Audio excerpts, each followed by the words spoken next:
ിൽ സിനിമാ രംഗത്ത് വന്നാണ്. ഞാൻ എം.കോം പഠനം കഴിഞ്ഞ് മാക്ട ചലച്ചിത്ര കളരിയിലൂടെ ഡയറക്ഷൻ കോഴ്സ് പഠിച്ച് സിനിമയിൽ വന്നതാണ്. അന്ന് മുതൽ ഞാനൊരു സ്വതന്ത്ര സംവിധായകനാകാനുള്ള ആഗ്രഹത്തോടു കൂടി പ്രവർത്തിക്കുകയായിരുന്നു.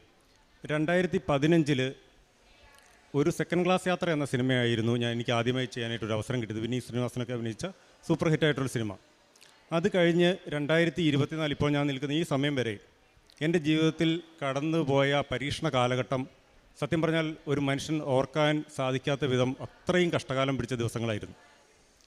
അപ്പോൾ അതിസങ്കീർണമായ പ്രശ്നങ്ങളോട് കടന്നു പോയിക്കൊണ്ടിരിക്കുമ്പോൾ എന്നോടൊരു സുഹൃത്ത് പറഞ്ഞു, തൃശ്ശൂരുള്ള ഒരാളാണ്, അദ്ദേഹം ഇവിടെ വന്നിട്ടില്ല. ഞാനന്ന് കൃപാസനത്തെക്കുറിച്ച് കേട്ടിട്ടുണ്ട്, കൃപാസനം പത്രം അവിടെ ഇവിടെയൊക്കെ കണ്ടിട്ടുണ്ട്, പലരും പത്രം വിതരണം ചെയ്യുന്നത് കണ്ടിട്ടുണ്ട്, ഞാൻ വായിച്ചിട്ടുണ്ട്, അതിലെ അനുഭവ സാക്ഷ്യങ്ങൾ വായിച്ചിട്ടുണ്ട്. എന്നാലും ഞാനിവിടെ വന്നിട്ടില്ല, ഇതിൻ്റെ മുന്നിൽ കൂടെ ഞാൻ കടന്നു പോയിട്ടുണ്ട്. അപ്പോൾ എന്നോട് ഈ സുഹൃത്ത് പറഞ്ഞു, അദ്ദേഹത്തിൻ്റെ വീടിൻ്റെ അടുത്ത് ഒരു